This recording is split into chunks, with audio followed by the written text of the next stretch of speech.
Hello friends, episode 1ൻ്റെ continuation ആണ് കേട്ടോ ഇതിൽ.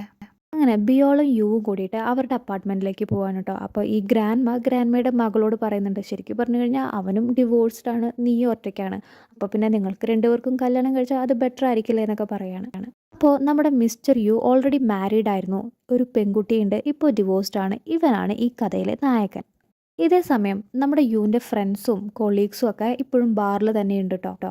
ഇവരാണെങ്കിൽ യുവും അതുപോലെ തന്നെ ഇവരുടെ ഹെഡും തമ്മിലുള്ള ആ ഒരു പ്രോബ്ലത്തെ കുറിച്ചാണ് സംസാരിക്കുന്നത്. ഈ പ്രോബ്ലത്തിൻ്റെ എക്സാക്ട് റീസൺ നമ്മുടെ യുവിൻ്റെ ഫ്രണ്ടിന് മാത്രമേ അറിയുള്ളൂ, ബാക്കിയുള്ളവർക്കൊന്നും അറിയില്ല. എന്നിട്ട് അവനൊരു സ്റ്റോറി പറയുകയാണ്. 1 ഇയർ മുൻപ് ഇവരുടെ ഹെഡും മിസ്റ്റർ യുവും കൂടിയിട്ട് ഒരു പ്രൊജക്റ്റ് ചെയ്തു. ആ പ്രൊജക്റ്റിനാണെങ്കിൽ ഹയർ മാനേജ്മെൻറ്റിൽ നിന്ന് അപ്രൂവലും കിട്ടി. ഈ പ്രൊജക്റ്റ് കംപ്ലീറ്റ് ആയാൽ ഇവർക്കൊക്കെ സാലറി കൂടും, അതുപോലെ തന്നെ പ്രൊമോഷൻ കിട്ടും. അതുകൊണ്ട് തന്നെ എല്ലാവരും ഭയങ്കര ഹാപ്പിയാണ് കേട്ടോ ഈ ഒരു പ്രൊജക്റ്റിൻ്റെ കാര്യത്തിൽ, എസ്പെഷ്യലി നമ്മുടെ ഹെഡ്. അപ്പോഴാണ് നമ്മുടെ യുവിന് അവൻ്റെ മകളുടെ ക്ലാസ് ടീച്ചറിൻ്റെ കോൾ വരുന്നത് കേട്ടോ. അപ്പോൾ ഇവൻ്റെ മകളെ ഡ്രോയിങ് ക്ലാസ്സിൽ വരച്ച കുറച്ച് പിക്ചേഴ്സൊക്കെ കാണിച്ചു കൊടുക്കുകയാണ്. അതായത് ഫുള്ള് ഡിപ്രസ്ഡ് ആയിട്ടിരിക്കുന്ന മകളാണ്, അതുപോലെ തന്നെ ഭയങ്കര ലോൺലിയാണ് അവൾക്ക്. നിങ്ങൾ അച്ഛനും അമ്മയും ഓൾറെഡി ഡിവോഴ്സ്ഡ് ആണ്, അപ്പോൾ അവൾക്ക് എങ്ങനെ ഫീൽ ചെയ്യുന്നതെന്ന് നിങ്ങൾ ശ്രദ്ധിക്കണം, നിങ്ങൾ അവളുടെ കൂടെ ഉണ്ടാവണം എന്നൊക്കെ പറയുകയാണ്. അങ്ങനെ മകൾ ഈ ഫീൽ ചെയ്യുന്ന ലോൺലിനെസ് ഒക്കെ മാറാൻ വേണ്ടിയിട്ട് ഇവൻ 1 വർഷത്തേക്ക് പാറ്റേണൽ ലീവ് എടുക്കുകയാണ് കേട്ടോ. അച്ഛന്മാർക്ക് എടുക്കാൻ പറ്റുന്ന ഒരു ലീവാണ്. ഇവൻ്റെ ഈ ഒരു പ്രോബ്ലം പറഞ്ഞിട്ട് ഹെഡിനോട് പറയുകയാണ് ഞാൻ ലീവ് എടുക്കുക എന്ന് പറയുമ്പോൾ ഹെഡിന് ഒരുപാട് ദേഷ്യം വരികയാണ് കേട്ടോ. എന്നിട്ട് ഹെഡ് പറയാണ്, നമ്മുടെ പ്രോജക്റ്റ് കംപ്ലീറ്റ് ആയി കഴിഞ്ഞാൽ നമുക്ക് ഒരുപാട് സക്സസ്ഫുൾ ആവാൻ പറ്റും, നീ അത് മനസ്സിലാക്കുക, ലീവ് ഇപ്പോൾ എടുക്കല്ലേ എന്ന് പറയുകയാണ്. എന്നിട്ട് ഈ ഒരു ഹെഡ് ഇവനോട് ഷൗട്ട് ചെയ്യാണ്, അതെന്താ നിന്റെ മകൾക്ക് മാത്രം ഇത്ര സ്പെഷ്യാലിറ്റി, അവളുടെ കാര്യം നീ നോക്കേണ്ട ആവശ്യം ഇപ്പം എന്താണെന്നൊക്കെ ചോദിച്ചിട്ട് ഒരുപാട് റൂഡായിട്ട് ബിഹേവ് ചെയ്യാണ് കേട്ടോ. അപ്പോൾ യു പറയുന്നുണ്ട്, എൻ്റെ മകൾ നിങ്ങൾക്ക് സ്പെഷ്യൽ അല്ലായിരിക്കാം, പക്ഷേ എൻ്റെ മകൾ എനിക്ക് എപ്പോഴും സ്പെഷ്യലാണ് എന്ന് പറഞ്ഞിട്ട് അവൻ അവിടെ നിന്ന് പോവുകയാണ്. അതായത് 1 ഇയർ ലീവ് അവർ കൺഫേം ചെയ്യാണ്. അപ്പോൾ ഇപ്പോഴാണ് ബാക്കിയുള്ള കോവർക്കേഴ്സിനൊക്കെ കാര്യം മനസ്സിലാവുന്നത്. അതായത് നമ്മുടെ യു എപ്പോഴും പാറ്റേണൽ ലീവ് എടുത്തു പോയി എന്ന് പറഞ്ഞിട്ടാണ് ഇവരുടെ ഹെഡ് എപ്പോഴും ഇവൻ്റെ മേലെ ചൂടാവുന്നത്. പക്ഷേ അത് വെറും ഒരു എക്സ്ക്യൂസാണ്, ശരിക്കുള്ള റീസൺ ഇതാണ്. ഇവരുടെ ഹെഡ് വിചാരിച്ചു വെച്ചത് നമ്മുടെ യുവിൻ്റെ കഴിവൊക്കെ യൂസ് ചെയ്തിട്ട് അവന് നല്ല രീതിയിൽ ഉയരാൻ പറ്റുമെന്നാണ്. പക്ഷെ നമ്മുടെ യു 1 ഇയർ ഒരു ലീവ് എടുത്തപ്പോൾ അത് ഫ്ലോപ്പായി. അതിൻ്റെ ദേഷ്യവും ഫ്രസ്ട്രേഷനും ഒക്കെയാണ് ഇപ്പോൾ നമ്മുടെ യുവിൻ്റെ മേലെ ഇവരുടെ ഹെഡ് തീർക്കുന്നത് കേട്ടോ. യു ആണെങ്കിൽ ഈ ഒരു വർഷം കൊണ്ട് അവൻ്റെ മകളുമായിട്ട് ഭയങ്കര ക്ലോസ് ആയിട്ടോ. ബിയൂളിനാണെങ്കിൽ അവളുടെ അച്ഛൻ കഴിഞ്ഞിട്ട് വേറൊരു ആൾ തന്നെയുള്ളൂ. അങ്ങനെ മോർണിംഗിലത്തെ പരിപാടിയൊക്കെ കഴിഞ്ഞിട്ട് നമ്മുടെ ബിയോളിൻ്റെ ഫ്രണ്ടായ ഒരു ആൺകുട്ടിയിലെ അവനെയും നമ്മുടെ നായകൻ അതായത് യു ആണ് സ്കൂളിൽ കൊണ്ടുപോയി ആക്കുന്നത്. നെക്സ്റ്റ് സീനിൽ 3 ആൻറ്റിമാരെ ആട്ടോ കാണിക്കുന്നത്. ഇവർ 3 പേരും ലിപ്സ്റ്റിക് ഒക്കെ ഇട്ട് അത്യാവശ്യം മേക്കപ്പ് ഒക്കെ ചെയ്ത് കണ്ണാടിയിലൊക്കെ നോക്കി നിൽക്കുമ്പോഴാണ് നമ്മുടെ യു വരുന്നത് കേട്ടോ. യുവിൻ്റെ 2 കയ്യിലും ഓരോ പിള്ളേരുണ്ട്. അപ്പോൾ ഇവർക്കൊക്കെ അറിയാം അതിൽ ബിയോളാണ് യുവിൻ്റെ മകളെന്ന്. എല്ലാവരെയും ഇവൻ ഹലോ ഹായ് ഒക്കെ പറഞ്ഞ് ഗ്രീറ്റ് ചെയ്യുന്നുണ്ട്. എല്ലാവരും ഇവൻ്റെ ആ ഒരു ഭംഗി സൗന്ദര്യമൊക്കെ ഇങ്ങനെ ആസ്വദിച്ച് നോക്കി നിൽക്കുകയാണ്. നെക്സ്റ്റ് സീനിൽ നമ്മുടെ കാങ്ങിൻ്റെ പീപ്പിൾസ് എന്ന ഓഫീസാട്ടോ കാണിക്കുന്നത്. അവിടേക്ക് ഇതേ ഈ ഒരു എംപ്ലോയി ഹായ് ഒക്കെ പറഞ്ഞ് ഭയങ്കര ജോളിയായിട്ട് കയറി വരികയാണ്.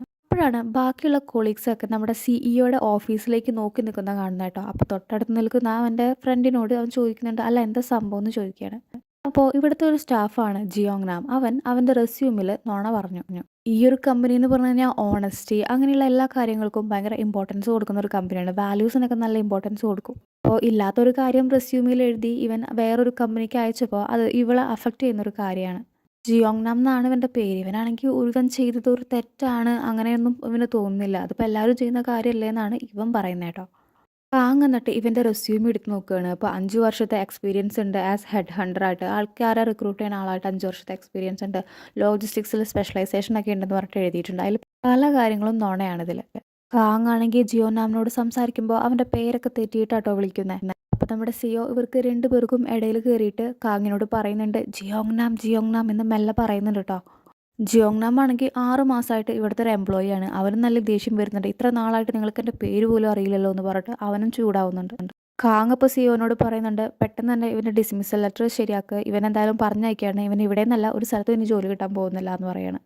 ഇതും പറഞ്ഞിട്ട് ഇവള് ഈ ഒരു ഓഫീസിൽ നിന്ന് പുറത്തേക്ക് ഇറങ്ങുകയാണ് കേട്ടോ. എന്നിട്ട് ബാക്കിയുള്ള സ്റ്റാഫിനോട് പറയുന്നുണ്ട്, നിങ്ങളുടെ ഫ്രണ്ടല്ലേ ഇതൊക്കെ ഒപ്പിച്ചത്, അപ്പോൾ നിങ്ങൾ തന്നെ അവൻ ചെയ്തൊക്കെ ക്ലീൻ ആക്കിക്കോ എന്ന് പറയുകയാണ്. എന്നിട്ട് ഈ ഒളിച്ചു നിൽക്കുന്ന ഈ ഒരു എംപ്ലോയി നേരത്തെ വന്നില്ലേ അവനെയും വിളിച്ചിട്ട് വേറൊരു ഓഫീസിലേക്ക് കയറുകയാണ്. എന്നിട്ട് അവനോട് സംസാരിക്കുകയാണ്. അവനാണെങ്കിൽ തീരെ പേടിയില്ലാത്ത പോലെയാണ് ഇവളോട് തിരിച്ച് സംസാരിക്കുന്നത്. കാര്യം ഇവർ ഈ ഒരു ഓഫീസിൽ എങ്ങനെയാണ് ജോബിന് കയറിയെന്ന് വെച്ച് കഴിഞ്ഞാൽ ഇവൾക്ക് ഇൻവെസ്റ്റ്മെൻറ്റ് ആവശ്യമായിരുന്നു, അത് ഇവൻ കൊടുത്തു. അങ്ങനെ ഇവന് ജോലിക്കും കയറാൻ പറ്റി ഈ ഒരു ഓഫീസിൽ. കാങ് എന്നിട്ട് ഈ പയ്യനോട് പറയുന്നുണ്ട്, കങ്കൂക്ക് ഗ്രൂപ്പ് നമ്മുടെ ഒരു മെയിൻ ക്ലയൻ്റ് ആണ്, അപ്പോൾ ആ ക്ലയൻറ്റിന് വേണ്ടി ചെയ്യുന്ന കാര്യങ്ങൾ നിങ്ങളെന്താ ശ്രദ്ധിക്കാതെ ഇത് ചോദിക്കുകയാണ്. ഈ മാസത്തെ നമ്മുടെ ടാർഗറ്റ് നമ്മൾ ഇതുവരെ അച്ചീവ് ചെയ്തിട്ടില്ല. അപ്പോൾ ഈ പയ്യൻ അവളോട് പറയുന്നുണ്ട്, അത് പിന്നെ യാങ്ങിൻ്റെ ജോബ് ഓഫറിൻ്റെ കാര്യം നിങ്ങളല്ലേ ശരിയാക്കാതിരുന്നത്, അതുകൊണ്ടല്ലേ ഈ മാസത്തെ ടാർഗറ്റ് അച്ചീവ് ചെയ്യാൻ പറ്റാതിരുന്നതെന്ന് പറയാണ്. യാങ്ങാണെങ്കിൽ ദേഷ്യം വന്നിട്ട് കൂടുതലൊന്നും പറയാതെ അവിടെ നിന്ന് ഇറങ്ങി പോവുകയാണ് കേട്ടോ. അവൾ ഇവിടുന്ന് പോയി കഴിയുമ്പോഴാണ് ഇവന് കുറച്ച് ആശ്വാസം കിട്ടുന്നത്. അവളുടെ മുമ്പിൽ ഭയങ്കര കോൺഫിഡൻറ്റിൽ ഇവൻ അഭിനയിക്കുകയായിരുന്നു ശരിക്കും. അതായത് കാങ് തിരിച്ച് അവളുടെ ഓഫീസിൽ വന്നിരിക്കുകയാണ് കേട്ടോ. അപ്പോൾ സിയോ അങ്ങോട്ട് വരുന്നുണ്ട്. എന്നിട്ട് റിവൈസ്ഡ് പ്ലാനിൻ്റെ ഒരു ഫയൽ ഇവൾക്ക് കൊടുക്കുകയാണ് കേട്ടോ. അവൾ അതൊക്കെ എടുത്ത് നോക്കുമ്പോഴാണ് തൊട്ടപ്പുറത്ത് നമ്മുടെ യു കൊടുത്ത വിസിറ്റിംഗ് കാർഡ് അവൾ ശ്രദ്ധിക്കുന്നത് കേട്ടോ. ആ വിസിറ്റിംഗ് കാർഡ് നോക്കിയിട്ട് അവൾ പറയുകയാണ്, ഓ നീ ആയിരിക്കും എനിക്ക് ബാഡ് ലക്ക് കൊണ്ടുവരുന്നതെന്ന് പറഞ്ഞിട്ട് ആ വിസിറ്റിംഗ് കാർഡ് അവൾ അങ്ങനെ എടുത്ത് വേസ്റ്റ് ബാസ്ക്കറ്റിൽ ഇടുകയാണ്. നെക്സ്റ്റ് സീനിൽ നമ്മുടെ ഹൻസു ഇലക്ട്രോണിക്സ് ആണ് കേട്ടോ കാണിക്കുന്നത്. അപ്പോൾ ഇവരുടെ ഹെഡ്, ഇയാളുടെ പേര് സോങ് എന്നാണ്. സോങ് അവിടുത്തെ ഒരു എംപ്ലോയിനോട് പറയേണ്ടത് മീറ്റിംഗ് 4 മണിക്ക് തുടങ്ങും, അപ്പോൾ അതിനുള്ള പ്രിപ്പറേഷൻസ് ഒക്കെ തുടങ്ങിക്കോളാൻ പറയാണ്. അപ്പോൾ ആ എംപ്ലോയി പെട്ടെന്ന് തന്നെ അവിടെ നിന്ന് എഴുന്നേൽക്കുകയാണ്. അവരുടെ കയ്യിലിരുന്ന ഫയൽ തൊട്ട് മുമ്പിലിരിക്കുന്ന നമ്മുടെ യൂന് കൊടുക്കുകയാണ്. എന്നിട്ട് പറയാണ്, നമ്മുടെ സാറ് സോങ് പറഞ്ഞു ഇനിയോട്ട് മീറ്റിങ്ങിനുള്ള പ്രിപ്പറേഷൻസ് ഒക്കെ നിങ്ങൾ ചെയ്താൽ മതിയെന്ന്. അവൻ കുറച്ച് പേടിയിലാണ് പറയുന്നത്, കുറച്ച് വിഷമത്തോടു കൂടിയാണ് പറയുന്നത്. കാരണം മീറ്റിങ്ങിന് വേണ്ടിയിട്ട് ഒരു മീറ്റിംഗ് റൂം അറേഞ്ച് ചെയ്യുക, അങ്ങനെയുള്ള കാര്യങ്ങളൊക്കെ ഏറ്റവും താഴത്തെ ഒരു ലെവലിലുള്ള ഒരു എംപ്ലോയി ആണ് ചെയ്യുക. ഇവനാണെങ്കിൽ ടീമിൻ്റെ മാനേജറാണ്. സോങ് ആണെങ്കിൽ ഇവരുടെ ഹെഡാണ്, അതുകൊണ്ട് ഇവർക്ക് അനുസരിക്കാതിരിക്കാനും പറ്റില്ല. അങ്ങനെ നമ്മുടെ യു വന്ന് മീറ്റിംഗ് റൂമൊക്കെ പ്രിപ്പയർ ആക്കി സെറ്റാക്കി വെച്ചിരിക്കുകയാണ് കേട്ടോ. അപ്പോഴേക്കും ബാക്കിയുള്ള ടീം മെമ്പേഴ്സും നമ്മുടെ സോങ്ങും ഒക്കെ കൂടി കയറി വരുന്നുണ്ട്. എന്നിട്ട് യുവിനോട് സോങ് പറയുന്നുണ്ട്, ഇനി നിങ്ങളുടെ ആവശ്യമില്ല, ഇവിടെ നിങ്ങൾക്ക് തിരിച്ചു പോവാം, നിങ്ങൾ കുറേ നാളത്തെ ലീവിന് ശേഷം വന്നല്ലേ, നിങ്ങൾക്ക് ഇതൊന്നും ചെയ്യാൻ പറ്റില്ലല്ലോ എന്ന് പറയുകയാണ്. യു ആണെങ്കിൽ അതൊന്നും മൈൻഡ് ചെയ്തില്ല. നേരെ പോയിട്ട് അവൻ പ്രിപ്പയർ ചെയ്ത് വെച്ച PPT ഒക്കെ അവൻ പ്രസൻറ്റേഷനൊക്കെ ചെയ്യാൻ തുടങ്ങുകയാണ്. അപ്പോഴേക്കും നമ്മുടെ ഹെഡ് വീണ്ടും പറയാണ്, അല്ല ഞാൻ പറഞ്ഞതെന്താ നിനക്ക് മനസ്സിലാവുന്നില്ല എന്നുണ്ടോ കേട്ടോ, എന്നോട് മീറ്റിംഗ് അറ്റൻഡ് ചെയ്യേണ്ടതെന്നാണ് ഞാൻ പറഞ്ഞതെന്ന് പറയുകയാണ്. ഇതും കൂടി ആയപ്പോൾ അവൻ അവിടെ വന്നിട്ട് അവൻ്റെ ഫ്രണ്ടിന് ആ PPTയുടെ കീ ഒക്കെ കൊടുക്കുകയാണ്. എന്നിട്ട് അവൻ അവിടെ നിന്ന് എഴുന്നേറ്റ് പോവുകയാണ്. നെക്സ്റ്റ് സീനിൽ കഫറ്റീരിയയിൽ ഇവനും ഇവൻ്റെ ഫ്രണ്ടും കൂടിയിട്ട് ചെറിയ ഐസ്ക്രീമൊക്കെ ഇങ്ങനെ കഴിച്ചുകൊണ്ടിരിക്കുകയാണ് കേട്ടോ. ടു പെട്ടെന്ന് ചാടി എഴുന്നേറ്റിട്ട് പറയുകയാണ്, ഞാൻ റിസൈൻ ചെയ്യാൻ പോവുകയാണെന്ന് പറഞ്ഞ് അവൻ അവിടെ നിന്ന് നടക്കുകയാണ്. 2-3 സ്റ്റെപ്പ് വെച്ച് കഴിയുമ്പോൾ ഇവൻ ഫ്രണ്ടിനോട് ചോദിക്കുകയാണ്, അല്ല നീ എന്നെ എന്താ തിരിച്ച് വിളിക്കാതെ, തിരിച്ച് വിളിക്കന്നെ എന്ന് പറയാണ് കേട്ടോ. ഇവൻ്റെ ഫ്രണ്ട് ഇവൻ്റെ ഓരോ എക്സ്പെൻസിൻ്റെ കാര്യം പറയാണ്.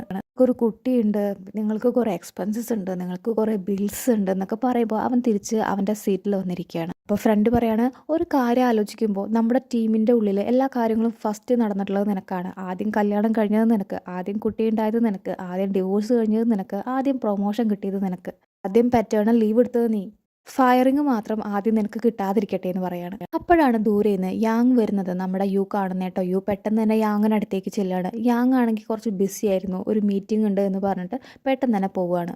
എന്നിട്ട് യാങ് മീറ്റ് ചെയ്യാൻ വേണ്ടി വന്നിരിക്കുകയാണ് കേട്ടോ ഒരാളെ. അപ്പോൾ യാങ് വന്നിരിക്കുന്നത് ഒരു ലേഡീനെ മീറ്റ് ചെയ്യാണ്. ഒരു പർപ്പിൾ കളറുള്ള ഷൂസ്, ഹീൽസ് അവിടെ ഇരിക്കുന്നുണ്ട്. നെക്സ്റ്റ് സീനിൽ ഇതേ ഹീലുമായിട്ട് ഇരിക്കുന്ന നമ്മുടെ കാങ് ജിയുനെ ആട്ടോ കാണിക്കുന്നത്. അവളാണെങ്കിൽ ഓഫീസിൽ ഭയങ്കര വർക്കിലാണ്. അപ്പോഴാണ് സിയോ അവളുടെ വർക്കൊക്കെ കഴിഞ്ഞിട്ട് വീട്ടിൽ പോകുന്നതിന് മുൻപ് നമ്മുടെ കാങ്ങിനടുത്തേക്ക് വരുന്നത്. കാങ് ഫുഡൊന്നും ഇതുവരെ കഴിച്ചിട്ടില്ല എന്ന് മനസ്സിലാകുമ്പോൾ കാങ്ങിനെയും വലിച്ചുകൊണ്ട് ഫുഡ് കഴിക്കാൻ വേണ്ടി പോവുകയാണ് രണ്ടുപേരും. എന്നിട്ട് കാങ്ങിനോട് സിയോ പറയുന്നുണ്ട്, നിനക്ക് ബാക്കിയുള്ള വർക്ക് റിലേറ്റഡ് ആയിട്ടുള്ള എല്ലാ കാര്യങ്ങളും ഓർമ്മയുണ്ടല്ലോ, അപ്പം നിന്റെ സ്വന്തം എംപ്ലോയീസിൻ്റെ പേരെങ്കിലും നിനക്ക് ഓർത്ത് വെച്ചൂടെ എന്ന് പറയാണ്. അങ്ങനെ അന്നത്തെ വർക്കും ഫുഡൊക്കെ കഴിഞ്ഞിട്ട് നമ്മുടെ കാങ് അവളുടെ അപ്പാർട്ട്മെൻറ്റിലേക്ക് വരികയാണ് കേട്ടോ. നേരെ വന്ന് ഹീൽസൊക്കെ ഊരി അവളുടെ ലിവിങ് റൂമിലുള്ള സോഫയിൽ കിടക്കുകയാണ്. ഒരു സ്ലീപ്പിംഗ് പില്ലും എടുത്ത് കഴിക്കുന്നുണ്ട്. അപ്പോൾ ഉറങ്ങുന്ന ടൈമിൽ അവൾ അവളുടെ ആ ഒരു നൈറ്റ് ലാമ്പ് ഓണാക്കുകയും ഓഫാക്കുകയോ ഇങ്ങനെ ചെയ്തുകൊണ്ടിരിക്കുന്നുണ്ട്. അപ്പോൾ ഇവളുടെ മൈൻഡിലൂടെ ഒരാളുടെ ഫേസ് ഒക്കെ പോകുന്നുണ്ട് കേട്ടോ. അങ്ങനെ നെക്സ്റ്റ് സീനിൽ നല്ല ടെൻഷൻ അടിച്ചുകൊണ്ട് വരുന്ന സോങ്ങിനെ ആട്ടോ കാണിക്കുന്നത്. സോങ് ആണെങ്കിൽ നേരെ യുവിൻ്റെ അടുത്തേക്ക് വരികയാണ്. എന്നിട്ട് ചോദിക്കുകയാണ്, അല്ല നീ എന്താ ഒന്നും അറിയാത്തവൻ്റെ പോലെ ഇരിക്കുന്നത്, മിസ്റ്റർ യാങ് ഒരു ചൈനീസ് കമ്പനിയിലേക്ക് മാറി, ഇന്റേണൽ ഇൻഫർമേഷൻ ഒക്കെ ലീക്ക് ആയോന്ന് നല്ല ഡൗട്ട് ഉണ്ട്, നീയും അതിൽ പങ്കുണ്ടോന്ന് ഞങ്ങൾക്ക് സംശയമുണ്ട്. ഇവനാണെങ്കിൽ ശരിക്കും ഒന്നും തന്നെ അറിഞ്ഞിട്ടില്ല കേട്ടോ. ഇന്റേണൽ ഇൻഫർമേഷൻ ലീക്കായി അതിൽ ഇവനും പങ്കുണ്ടെന്നൊക്കെ പറഞ്ഞപ്പോൾ നമ്മുടെ യു ആകെ ഷോക്കാവുകയാണ്. സോങ് എന്നിട്ട് പറയാണ്, ഇതിനെല്ലാത്തിനും തന്നെ നീയാണ് റെസ്പോൺസിബിൾ എന്നും പറഞ്ഞ് എല്ലാ പ്രോബ്ലവും ഇവൻ്റെ തലയിലിടാണ് കേട്ടോ. ഇവനാണെങ്കിൽ പെട്ടെന്ന് തന്നെ അവിടെ നിന്ന് എഴുന്നേറ്റ് പോവുകയാണ്. നമ്മുടെ യാങ്ങിനെ ഒരുപാട് കോൾ ചെയ്യുന്നുണ്ട്. അപ്പോഴാണ് മുൻപ് ഒരു ദിവസം ഇവൻ യാങ്ങിനെ സംസാരിക്കാൻ നിന്നപ്പോൾ യാങ് ബിസി ആയിരുന്നു. അപ്പോൾ ഇവന് തോന്നുകയാണ് യാങ് ചിലപ്പോൾ നമ്മുടെ പീപ്പിൾസിലത്തെ കാങ്ങിനെ ആയിരിക്കും അന്ന് മീറ്റ് ചെയ്യാൻ പോയിട്ടുണ്ടാവുക. അതുകൊണ്ട് പെട്ടെന്ന് തന്നെ ഇവൻ പീപ്പിൾസിൻ്റെ ആ ഒരു ലൊക്കേഷൻ ഫോണിൽ നോക്കിയിട്ട് അങ്ങോട്ടേക്ക് പോവുകയാണ്. പീപ്പിൾസിൻ്റെ മുമ്പിൽ കാറ് പാർക്ക് ചെയ്തിട്ട് അവൻ പുറത്തേക്ക് ഇറങ്ങിയിട്ടില്ല കേട്ടോ. അപ്പോഴാണ് പെട്ടെന്ന് നമ്മുടെ കാങ് ഓടി വന്ന് ഇവൻ്റെ കാറിൽ കയറുന്നത്, വേഗം വണ്ടി എടുക്കുന്നു പറയാണ്. അപ്പോൾ ഇവൻ വിചാരിക്കുന്നുണ്ട്, അല്ല ഇവളെന്താ എൻ്റെ കാറിൽ കയറിയിരിക്കുന്നത്. ആ സമയത്താണ് ഇവളൊന്ന് തല ഉയർത്തി നോക്കുന്നത് കേട്ടോ. നോക്കുമ്പോൾ കാണുന്നത് നമ്മുടെ യുവിനെയാണ്. പെട്ടെന്ന് തന്നെ കാറിൻ്റെ ഡോറൊക്കെ ഓപ്പൺ ചെയ്ത് പുറത്തേക്ക് ഇറങ്ങി നടക്കുകയാണ്. അപ്പോഴേക്കും യു ഓടി വന്ന് ഇവളുടെ അടുത്ത് വന്ന് വഴക്കുണ്ടാക്കുകയാണ് കേട്ടോ. കാരണം ഇവരുടെ കമ്പനിയിലത്തെ ഒരു ഇമ്പോർട്ടൻ്റ് ആയിട്ടുള്ള എംപ്ലോയീനെയാണ് ഇവള് മാറ്റിയെന്നൊക്കെ പറഞ്ഞിട്ട് ഇവളോട് ഭയങ്കരമായിട്ട് ദേഷ്യപ്പെടുകയാണ് കേട്ടോ യു. നമ്മുടെ കാങ്ങാണെങ്കിൽ തിരിച്ച് ചോദിക്കുന്നുണ്ട് യുവിനോട്, ഞാൻ എന്ത് ചെയ്തെന്നാ നീ പറയുന്നതെന്ന് ചോദിക്കുകയാണ്. അപ്പോഴാണ് യാങ്ങിൻ്റെ മെസ്സേജ് ഇവന് വരുന്നത് കേട്ടോ. യാങ് ഇപ്പോൾ ഉള്ളത് എയർപോർട്ടിലാണ്. യു പെട്ടെന്ന് തന്നെ അവൻ്റെ കാർ എടുത്തിട്ട് എയർപോർട്ടിലേക്ക് പോവാണ് കേട്ടോ. അപ്പോൾ നമ്മുടെ കാങ് ഇങ്ങനെ വിചാരിക്കുന്നുണ്ട് ഏതോ ഒരാൾ ഈ ഹെഡ് ഹണ്ടിങ് കമ്പനീസിൻ്റെയൊക്കെ റെപ്യൂട്ടേഷനെ അഫക്റ്റ് ചെയ്യുന്ന രീതിയിൽ ഓരോന്ന് ഒപ്പിക്കുന്നുണ്ട്. എന്നിട്ട് ഇവള് തലേദിവസത്തെ ഒരു കാര്യം ഇങ്ങനെ ആലോചിക്കുകയാണ് കേട്ടോ. ഇവള് ശരിക്കും കോൾ ചെയ്തിരുന്നു മിസ്റ്റർ യാങ്ങിനെ. അപ്പോൾ യാങ് ചൈനയിൽ പോകുന്ന കാര്യം ഇവളോട് മെൻഷൻ ചെയ്തിട്ടുണ്ടായിരിക്കണം. ഇവള് പറയുന്നുണ്ട് നിങ്ങളിപ്പോൾ ചൈനയിൽ പോയി കഴിഞ്ഞാൽ ആൾക്കാർ ആവശ്യമില്ലാത്തതൊക്കെ അസ്യൂം ചെയ്യും, നിങ്ങൾക്ക് വേറെ നല്ലൊരു ഓപ്പർച്യൂണിറ്റി വരുന്നൊക്കെ ഇവള് പറയുന്നുണ്ട്. അപ്പോൾ യാങ്ങിനെ എന്തായാലും ചൈനയിലുള്ള കമ്പനിയിലേക്ക് മാറ്റിയത് നമ്മുടെ കാങ് അല്ല, വേറെ ആരോ ആണ്. ആരാണ് ഈ ഓണസ്റ്റ് അല്ലാത്ത റെപ്യൂട്ടേഷൻ അഫക്റ്റ് ചെയ്യുന്ന രീതിയിൽ ഓരോന്ന് ചെയ്യുന്നതെന്ന് വെച്ച് കഴിഞ്ഞാൽ കരിയർ വേ എന്ന് പറയുന്ന ഒരു ഹെഡ് ഹണ്ടർ കമ്പനിയുടെ CEO കിം ഹൈജിൻ ആണ്. പർപ്പിൾ കളർ ഹീൽസിൻ്റെ ഓണർ ഇവളാണ്. ഇവളായിരുന്നു നമ്മുടെ യാങ്ങുമായിട്ട് ആ ഹോട്ടലിൽ മീറ്റ് ചെയ്തത്. അങ്ങനെ ദേ നമ്മുടെ യു ഒരു വിധത്തിലാണ് എയർപോർട്ടിൽ എത്തിയിട്ട് നമ്മുടെ യാങ്ങിനെ മീറ്റ് ചെയ്യുന്നത്. ശരിക്കും നല്ല തിരക്കായിരുന്നു എങ്കിലും ഇവർ രണ്ടുപേരും മാറിയിരുന്ന് സംസാരിക്കുന്നുണ്ട്. യാങ് അപ്പോൾ യുവിനോട് പറയുന്നുണ്ട് ശരിക്കും പറഞ്ഞു കഴിഞ്ഞാൽ അന്ന് അവരെന്നെ തിരിച്ചു വിളിച്ചപ്പോൾ ഞാൻ വിചാരിച്ചു അവർക്ക് എന്നെ അത്രമാത്രം ആവശ്യമുണ്ടെന്ന്. പക്ഷേ ഇപ്പോൾ വർക്ക് ചെയ്യുന്ന പ്രൊജക്റ്റിലൊന്നും എന്നെ അവർ കൂട്ടുന്നില്ല, എന്നെ അവർ ഉൾപ്പെടുത്തുന്നില്ല. അപ്പോൾ ഇത്ര നാളെ എന്നെ അവർ നിർത്തിയിരുന്നത് ഞാനിനി ഇവരുടെ ഇൻഫർമേഷൻ വേറെ ആൾക്കാർക്ക് ലീക്ക് ചെയ്യുമോ എന്ന് വിചാരിച്ചിട്ടായിരുന്നു അല്ലേ, അല്ലാതെ ഞാൻ വർക്ക് ചെയ്ത എൻ്റെ ഹാർഡ് വർക്ക് കണ്ടിട്ടൊന്നും ആയിരുന്നില്ല.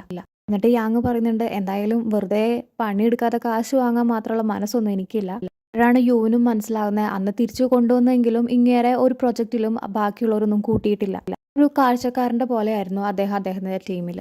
യാങ് എന്നിട്ട് യുവിനോട് പറയുന്നുണ്ട് ഇനി എന്തായാലും കൊറിയയിലേക്ക് ഞാൻ വരുന്നില്ല, കൊറിയയിലത്തെ ഒരു കമ്പനിയിൽ വർക്ക് ചെയ്യാൻ ഞാൻ റെഡിയല്ല, ഞാൻ ചൈനയിലേക്ക് പോവുകയാണെന്ന് പറയാണ്. അങ്ങനെ യാങ്ങുമായിട്ടുള്ള സംസാരമൊക്കെ കഴിഞ്ഞ് ഇവൻ പുറത്തിങ്ങനെ ബെഞ്ചിലിരിക്കുമ്പോഴാണ് ഇവൻ്റെ ഫ്രണ്ടിൻ്റെ കോൾ വരുന്നത് കേട്ടോ. അപ്പോൾ ഫ്രണ്ട് പറയുന്നുണ്ട് നിൻ്റെ ഡെസ്കൊക്കെ അവർ ക്ലീൻ ചെയ്യുന്നുണ്ട്, നിൻ്റെ ഫയൽസൊക്കെ അവർ എടുത്തു കൊണ്ടുപോകുന്നുണ്ട്, ടെക്നോളജി ലീക്ക് നടന്നത് നീ കാരണമെന്നൊക്കെ പറയുന്ന സോങ് എന്ന് പറയുകയാണ്. അപ്പോഴാണ് ഇതൊക്കെ കണ്ട് ഭയങ്കര ഹാപ്പി ആയിട്ട് നിന്ന് ചിരിക്കുന്ന സോങ്ങിനെ ഈ ഫ്രണ്ട് കാണുന്നത് കേട്ടോ. അപ്പോൾ ഫ്രണ്ട് പറയുന്നുണ്ട് ശരിക്കും പറഞ്ഞു കഴിഞ്ഞാൽ ഈ ടെക്നോളജി ലീക്കൊക്കെ ഒപ്പിച്ചത് സോങ് തന്നെയാണെന്ന് തോന്നുന്നു എന്ന് പറയാണ്. അപ്പോൾ ഇനി ഇവന് ആ ഒരു കമ്പനിയിൽ വർക്ക് ചെയ്യാൻ പറ്റില്ല, ആ ഒരു കമ്പനിയിൽ ഇവന് ഇങ്ങനെ ഒരു പൊസിഷൻ ഇല്ല. നെക്സ്റ്റ് ഡേ ഇവൻ്റെ സീറ്റിൽ ഇവനൊന്നും ഇല്ല കേട്ടോ, ഇവനെയൊക്കെ ഡിസ്മിസ് ചെയ്തു. ഇവൻ യൂസ് ചെയ്ത കമ്പ്യൂട്ടറിലൊക്കെ നോട്ടീസ് ഉണ്ട്, അതായത് ടെക്നോളജി ലീക്ക് ചെയ്തത് കൊണ്ട് ഇവനെ ഡിസ്മിസ് ചെയ്തു എന്ന് പറഞ്ഞിട്ടുള്ള ആ ഒരു ഇൻഫർമേഷൻ. നെക്സ്റ്റ് സീനിൽ നമ്മുടെ സിയോനെ ആട്ടോ കാണിക്കുന്നത്. അവളാണെങ്കിൽ വർക്ക് ചെയ്തുകൊണ്ടിരിക്കുന്ന സമയത്താണ് കാങ് അങ്ങോട്ട് വരുന്നത്. കാങ്ങിൻ്റെ മൊബൈൽ കാണാനില്ല. അപ്പോൾ അതിലേക്ക് ഒന്ന് റിങ് ചെയ്യാൻ പറഞ്ഞിട്ടാണ് നമ്മുടെ സിയോനെ വിളിച്ചുകൊണ്ടുവന്നിരിക്കുന്നത്. അങ്ങനെ റിങ് ഒക്കെ വരുന്നുണ്ട്. എവിടുന്നാന്ന് വെച്ച് കഴിഞ്ഞാൽ വേസ്റ്റ് ബാസ്ക്കറ്റിൽ നിന്നാണ് കേട്ടോ ഇവളുടെ ഫോൺ കിട്ടുന്നത്. സിയോ ചോദിക്കുന്നുണ്ട് അല്ല മോളെ ഇതെന്താ ഇതിലൊക്കെ എടുക്കുന്നതെന്ന്. അങ്ങനെ അതെ ഫോണും ആ ഒരു ഫയലും എടുത്തിട്ട് അവൾ നേരെ പുറത്തേക്ക് പോവാണ് കേട്ടോ. പോകുന്ന വഴിക്ക് കുറേ ഫയലൊക്കെ തട്ടി മറിച്ചിടുന്നുണ്ട്. അതൊക്കെയാണെങ്കിൽ ഓർഡറിൽ വെച്ചിട്ടുള്ള ഫയലാണ്. ഇനിയിപ്പോൾ അതൊക്കെ ഒന്ന് പഴയ പോലെ വെക്കണമെങ്കിൽ കുറേ ടൈം എടുക്കും. ബാക്കിയുള്ള സ്റ്റാഫ് ആരെങ്കിലും ഫ്രീ ഉണ്ടോ ചോദിക്കുമ്പോൾ ആരെയും തന്നെ കാണാനില്ല കേട്ടോ. എല്ലാവരും ഒളിച്ചിരിക്കുകയാണ്. ഇതൊരു പണി എന്ന് പറഞ്ഞു കഴിഞ്ഞാൽ ചെറിയൊരു പണിയൊന്നുമല്ല. പിന്നെ ഇവർക്കൊക്കെ വീട്ടിലേക്ക് പോകാനുള്ള ടൈം ആയതുകൊണ്ട് എല്ലാവരും സിയോ കാണാതെ മുങ്ങുകയാണ് അവിടെ നിന്ന്. സിയോ ആണെങ്കിൽ അവളുടെ വർക്കെല്ലാം കഴിഞ്ഞിട്ട് പോകാൻ നിൽക്കുന്ന സമയത്ത് നമ്മുടെ കാങ്ങിനെ കാണുകയാണ്. അപ്പോൾ സിയോ ചോദിക്കുന്നുണ്ട് അല്ല ഇനി എന്തിനാ ഈ പാതിരാത്രി ഇങ്ങോട്ട് വന്നാൽ വീട്ടിൽ പോയി കിടന്ന് ഉറങ്ങിക്കൂടെ എന്ന് പറയാണ്. അപ്പോൾ അവൾ പറയുന്നുണ്ട് ഇല്ല എനിക്ക് കുറച്ചുകൂടെ വർക്ക് ഉണ്ടെന്ന്. സിയോ ആണെങ്കിൽ ഒന്ന് തിരിഞ്ഞു നോക്കുമ്പോൾ നമ്മുടെ കാങ്ങിനെ കാണാമല്ലോ കേട്ടോ, നിലത്ത് വീണ് കിടക്കുകയാണ്. അങ്ങനെ ദേ കാങ് ഹോസ്പിറ്റലൈസ്ഡ് ആണെന്ന് പറഞ്ഞിട്ട് കാങ്ങിൻ്റെ എംപ്ലോയി അങ്ങോട്ട് വന്നേക്കുക കേട്ടോ. അപ്പോൾ ബെഡിലാണെങ്കിൽ കാങ്ങില്ല, നമ്മുടെ സിയോ ആണ് കിടക്കുന്നത്. കാങ് ആണെങ്കിൽ ഈ ഗ്ലൂക്കോസ് ഒക്കെ ഇട്ട് ഇങ്ങനെ നടക്കുകയാണ്. അപ്പോഴാണ് ഡോക്ടർ വിളിക്കുന്നു എന്ന് പറഞ്ഞിട്ടൊരു നേഴ്സ് വരുന്നത് കേട്ടോ. ഡോക്ടർ പറയുന്നുണ്ട് സംഭവം ഇൻസോമിനിയാണ്, ബ്രെയിനിനെ ഓവറായിട്ട് യൂസ് ചെയ്തിരിക്കുകയാണ്, ബ്രെയിനിനും കുറച്ച് റെസ്റ്റൊക്കെ വേണ്ടതെന്ന് പറയുമ്പോൾ ഇവള് ചോദിക്കുന്നുണ്ട് അല്ല ബ്രെയിൻ എന്താ ഫ്രെജൈലാണോന്ന്. മറ്റേ ഡോക്ടർ ചോദിക്കുന്നുണ്ട് നിങ്ങൾക്ക് ഇടയ്ക്ക് ആൾക്കാരുടെ നെയിംസ് ഒക്കെ കൺഫ്യൂസ് ആവാറുണ്ടോ, അതുപോലെ തന്നെ ചില കാര്യങ്ങൾ ചെയ്യാൻ മറന്നു പോകാറുണ്ടോ. അതൊക്കെ ഇൻസോമിനിയയുടെ ഭാഗമാണ്. ഇതിനിപ്പോൾ ഒരു മെഷർ അല്ലെങ്കിൽ ഒരു ട്രീറ്റ്മെൻറ്റ് എന്ന് പറയാൻ റെസ്റ്റ് എടുക്കുക, വർക്ക് കുറയ്ക്കുക, ഇത്രയേ ഉള്ളൂ എന്ന് പറയാണ്. അതെ ഇവള് റെസ്റ്റ് എടുക്കാൻ വന്നിരിക്കുന്നത് നമ്മുടെ സിയോൻ്റെ ഹസ്ബൻഡ് നടത്തുന്ന ബുക്ക് സ്റ്റോറിലാണ് കേട്ടോ. സിയോയും കാങ്ങും തമ്മിൽ ഒരുപാട് വർഷത്തെ പരിചയമുണ്ട്. കാങ് അപ്പോൾ സിയോനോട് വന്ന് ചോദിക്കുന്നുണ്ട് അല്ല എനിക്കൊരു സെക്രട്ടറീനെ ശരിയാക്കാൻ പറഞ്ഞിട്ട് ഇതുവരെ ശരിയാക്കാൻ പറ്റിയില്ലേ ചോദിക്കുകയാണ്. എന്നിട്ട് പറയുന്നുണ്ട് നിങ്ങൾക്ക് ഇടയിൽ ഞാനൊരു തേർഡ് വീൽ ആവുന്നില്ല, ഞാൻ പോവുകയാണെന്ന് പറഞ്ഞിട്ട് അവൾ അവളുടെ വീട്ടിലേക്ക് പോവുകയാണ്. അങ്ങനെ നെക്സ്റ്റ് ഡേ ആയി അവൾ പീപ്പിൾസിലേക്ക് വരികയാണ് കേട്ടോ. എന്നിട്ട് ലിഫ്റ്റിൽ കയറുമ്പോൾ പെട്ടെന്ന് നല്ല പരിചയമുള്ള വേറൊരു ഫേസ് കാണുന്നു കേട്ടോ. അവൾക്ക് യുവിനെ പോലെ തോന്നി. അപ്പോൾ ഒന്ന് തിരിഞ്ഞു നോക്കുമ്പോൾ യുവും തല തിരിക്കുകയാണ്. അതുകൊണ്ട് തന്നെ ഫേസ് അവൾക്ക് ശരിക്കും മനസ്സിലാവുന്നില്ല. ഒരു 2-3 തവണ ഇവള് ട്രൈ ചെയ്തെങ്കിലും ഫേസ് കാണാൻ പറ്റുന്നില്ല ശരിക്ക്. അങ്ങനെ ലാസ്റ്റ് ഇവൻ്റെ ഫേസ് കാണുകയാണ് യുവിൻ്റെ. ഒന്നും ചോദിക്കുന്നൊന്നുമില്ല, അവൾ നേരെ പീപ്പിൾസിൽ ഇറങ്ങുകയാണ്. എന്നിട്ട് അവളുടെ ഓഫീസിലേക്ക് കയറുകയാണ്. അപ്പോഴാണ് സിഒ വരുന്നത്. അല്ല നിങ്ങൾ രണ്ടുപേരും ഒന്നിച്ചാണോ വന്നതെന്ന് ചോദിക്കുകയാണ് കേട്ടോ. എന്നിട്ട് പറയാണ് ഇതാണ് നിങ്ങളുടെ പുതിയ സെക്രട്ടറി എന്ന്. ഇവർക്ക് 2 പേർക്കും ഓൾറെഡി പരിചയമുണ്ടെന്ന് ബാക്കിയുള്ള ആർക്കും തന്നെ അറിയില്ല കേട്ടോ. കാങ്ങിനാണെങ്കിൽ ഇവനോട് നല്ല ദേഷ്യവും ഉണ്ട്. ഇവൻ തന്നെ നടന്ന് നമ്മുടെ കാങ്ങിനടുത്തേക്ക് വരികയാണ്. എന്നിട്ട് സ്വയം ഇൻട്രൊഡ്യൂസ് ചെയ്യാണ് ഞാൻ യു യുൻഹോ നിങ്ങളുടെ സെക്രട്ടറി ആണ് എന്ന് പറഞ്ഞിട്ട്. നമ്മുടെ കാങ്ങിൻ്റെ പുതിയ സെക്രട്ടറി ആയ യുവിനെ കാണിച്ചിട്ടാണ് ഈ ഒരു എപ്പിസോഡ് എൻഡ് ആവുന്നത്.